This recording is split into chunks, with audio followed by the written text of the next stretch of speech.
Like, comment, share, and subscribe naman dyan mga idolo. Maraming salamat po! Umiling si Ming Shirin, ang dahilan kung bakit naabot ni Junior Sister Ye Changsan ang ganoong antas ng cultivation ay para sa talento ng white citizen. Ang mga white citizen ay may pambihirang talento para sa cultivation mula pa noong sinaunang panahon. Ang resulta ng sampal ng master ay hindi tiyak. Kung talagang gusto siyang patayin ng master, nagawa niya sana ito nang mahuli niya siya. Bakit maghihintay hanggang ngayon? Kung mamamatay si Junior Sister Ye Changsan, kasalanan niya iyon, tulad ng tadhana ng mga nagtataksil sa kanilang master at sa Evil Sky Pavilion. Kung hindi siya mamamatay, nangangahulugan ito na hindi pa tapos ang kanyang tadhana. Nagtatakang nagtanong si Duan Muxiang, iminumungkahi mo ba na ang mga white citizen ay maaaring may espesyal na kakayahan sa pagliligtas ng buhay? Kumunot ang noo ni Ming Shirin, marahil. Hindi ko alam ang tungkol sa mga white citizen. Sa sandaling iyon, dahan-daang lumabas si Lasho sa silid. Ang buhay at kamatayan ay nakatadhana, ang kayamanan at katayuan ay itinakda ng langit. Iniwan niya ang pariralang ito at lumayo. Hindi nakakatiyak si Ming Shirin, pumasok sa silid at sinuri ang palso ni Ye Changsan, ngunit walang natagpo ang tanda ng buhay o tibok ng puso. Talaga bang patay na siya? Ipinasok niya ang kanyang elemental energy sa katawan ni Ye Changsan, ngunit gaano man karaming enerhiya ang ibuhos niya sa kanya, nanatili siyang walang tugon, tulad ng isang bato na humaharang sa lahat ng enerhiya. Nagmadali siyang bumaling sa dalawang babaeng cultivator. May sinabi ba si Master nang umalis siya? Matapat na sumagot ang dalawang babaeng cultivator, sinabi ng Master na ang buhay at kamatayan ay nakatadhana, at ang kayamanan at katayuan ay nasa langit. Kung mabubuhay siya o hindi ngayon ay nakasalalay sa kanyang sariling kapalaran. Nang marinig ito, bumulong si Ming Shirin, ganoon pala. Samantala, sa mansyon ni General Wei Xian, nagdala ang isang gwardya ng liham mula sa palasyo. General, isang liham mula sa palasyo. Iginiit nila na ikaw mismo ang magbubukas nito. Kinuha ni Wei Xian ang liham at binasa itong mabuti. Matapos magbasa, nagalit siya ng husto na binasag niya ang mesa gamit ang kanyang palad. Paano nila nagawa iyon? Isang hamak na practitioner ng pangkukulam ang naglakas loob na utusan ako. Hindi ka panipaniwala. Maingat na nagtanong ang gwardya, General, ano? Ang nagpagalit sa inyo ng ganoon. Ikanaway ni Wei Xian ang kanyang kamay at nagutos, sagutin niyo sila para sa akin. Sabihin niyo sa kanila na alam ko ang bagay na iyon at hindi ako dadalo sa anumang mga piging mula ngayon. Mabilis na lumipas ang oras, at gabi na. Pagbalik sa Evil Sky Pavilion, kinuha ni Lasho si Nameless at sinimulang ihak ang isang mahiwagang kahon. Ngunit matapos ang matagal na paghak, pansamantalang mga marka lamang ang lumitaw sa kahon, na pagkatapos ay bumalik sa kanilang orihinal na estado. Ang tibay ng kahon ay higit pa sa kanyang pangunawa. Kailangan ba ng espesyal na susi? Pagtataka niya. Pagkatapos ay ipinasok ni Lasho si Nameless sa ukas sa tuktok ng kahon, gayunpaman, sa susunod na segundo, itinulak si Nameless palabas. Frustrated, sinimulan ni Lasho na ihampas ang kahon sa lupa. Sa labas ng silid, nagkatinginan ang kanyang tatlong disipulo. Galit na naman ba si Master? Sa lahat ng nangyari kamakailan, normal lang na magalit si Master. Senior brother, ayos lang ba talaga si Junior Sister Ye Changsan? Hindi ako sigurado. Sinabi ng Master na nakasalalay ito sa kanyang sariling kapalaran. Dahan-daang bumukas ang pintuan ng bato ng silid at lumabas si Lasho na may hawak na kahon. Ming Shirin, sa inyong lahat, ikaw ang karaniwang may pinakamaraming ideya. Ang kahon na ito ay lubhang mahiwaga. Ipinagkakatiwala ko ito sa iyo. Humanap ka ng paraan upang mabuksan ito. Nang matanggap ang kahon, ngumisi si Ming Shirin. Gustong-gusto ko ang mga simpleng gawain na tulad nito. Tumingin si Lasho sa malayo, nalulumbay sa pag-iisip. Ang aking kasalukuyang merit points ay nasa 8,762. Mukhang mataas na numero ito, ngunit malayo pa ito sa sapat upang makabili ng Hexagram Separation and Convergence Avatar. Dati akong umaasa sa patuloy na pagbili ng mga talisman card upang iligtas ang aking buhay, Ngunit ngayon na tumataas ang presyo ng mga card na ito, kailangan kong mas mag-focus sa pagpapabuti ng aking antas ng cultivation. Ang pag-asa sa mga disipulong ito para sa mga gawain tulad ng pagpatay kay Wei Xian ay mukhang malayo pa. Gaano na kayo kalaki ang pag-unlad sa inyong cultivation kamakailan? Nang marinig ang tanong ng kanyang master, mabilis na sumagot si Duan Musheng, ang aking Heavenly One Decree ay nagkaroon ng ilang pag-unlad, at inaasahan kong makakapasok sa Two-Leaf Avatar sa loob ng isang buwan. Sumunod si Ming Shirin, kasalukuyan akong nasa One-Leaf Avatar level. Tiningnan siya ni La Shou. May itinatago ka ba? Naaalala na itinago ni Ming Shirin ang kanyang lakas nang harapin si Jiang Kai. Master, totoo ang bawat salitang sinabi ko. Hindi ako maglalakas loob na magtago ng anuman. Tumango si La Shou at bumaling kay Little Yuaner, na namumula ang mga pisngi habang nauutal, nasa tuktok ako ng Divine Court Realm. Pagkatapos ay lumuhad siya, sisikapin kong makapasok sa Nascent Divinity Tribulation Realm sa lalong madaling panahon. Sa siyam na disipulo, bukod kay Old Eighth at Old Fifth, si Little Yuaner na lang ang natitira sa Divine Court Realm. Nahihiya siyang magkaroon ng matibay na katayuan sa mundo ng cultivation. Ang isang tao ay nangangailangan ng hindi bababa sa 5-leaf o kahit 6-leaf na antas ng cultivation. Ngayon, ang pinakamalakas sa kanila ay si Duan Musheng, na malapit sa 2-leaf level, na mapatla kung ihahambing sa 5-leaf ni Ding Fanshu, 8-leaf ni Fanzong, at 6-leaf ni Huoudou. Habang iniisip ang lahat ng ito, simpleng sinabi ni La Shou, kailangan ninyong lahat na magsikap pa sa inyong cultivation. Sabay-sabay na sumagot ang tatlong disipulo, susundin namin ang inyong utos, Master. Sa sandaling ito, dahan-dahang pumasok si Xiao Ai mula sa labas. Lumuhad siya ng may paggalang, nagkasala ako at narito ako upang makita si Master.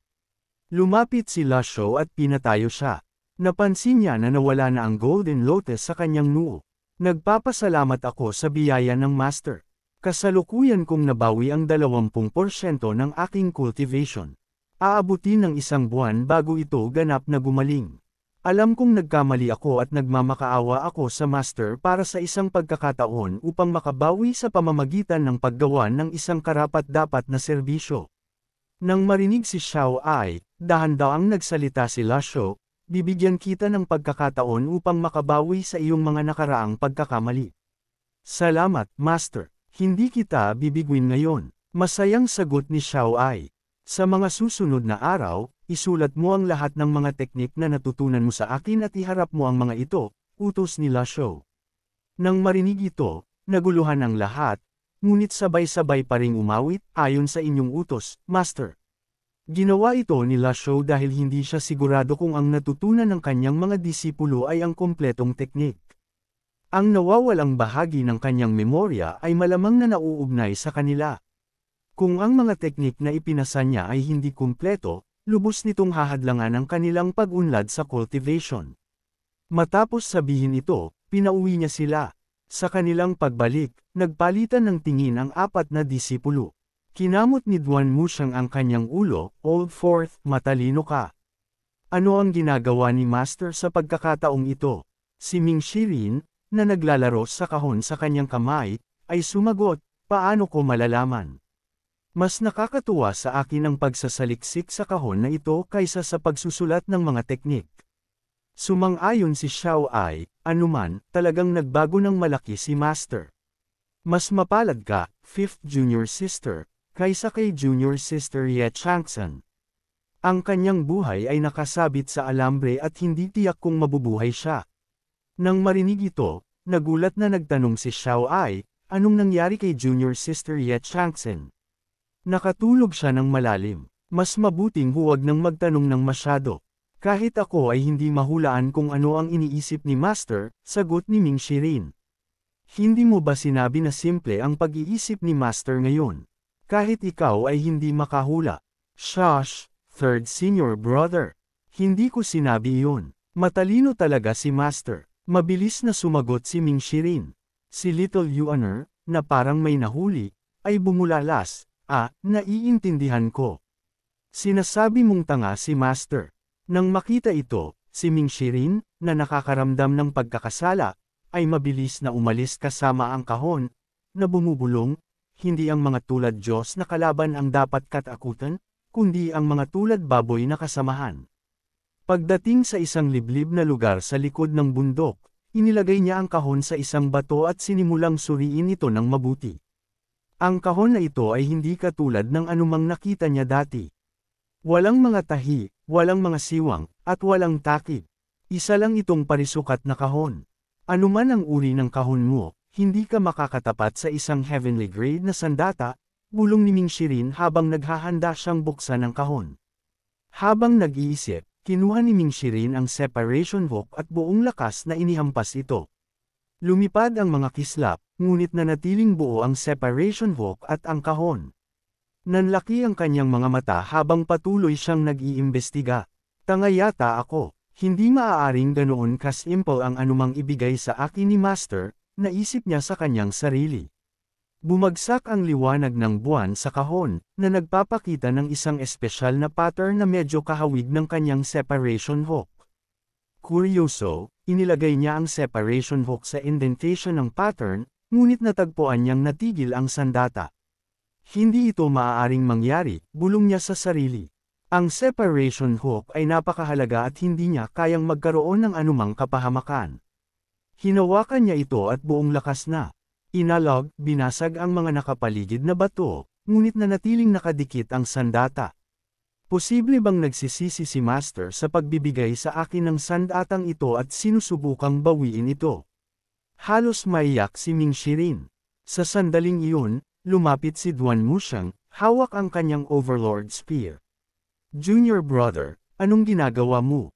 Hinahanap kita. Itinuro ang kahon, sumagot si Ming Shirin ng may pagkabigo, Senior brother, natatakot akong hindi na ako makakapagsanay sa iyo. Natigil ang aking separation hook. Hindi humanga si Duan Muxiang.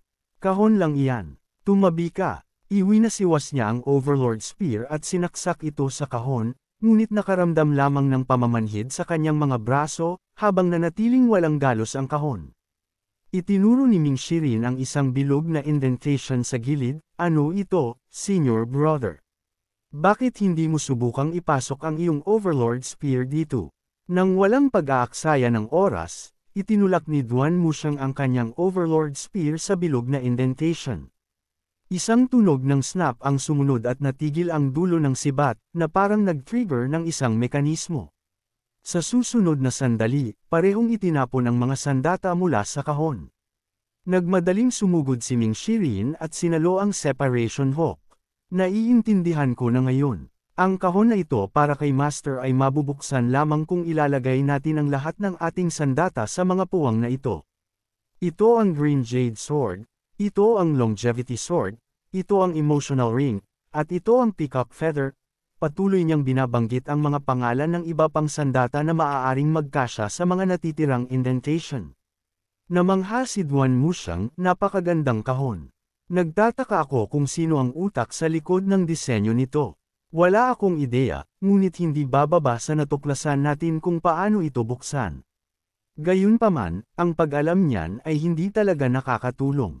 Ang Peacock Feather ay nasa ikapitong junior brother, at ang Green Jade Sword at Longevity Sword ay nasa panganay na senior brother at ikalawang senior brother.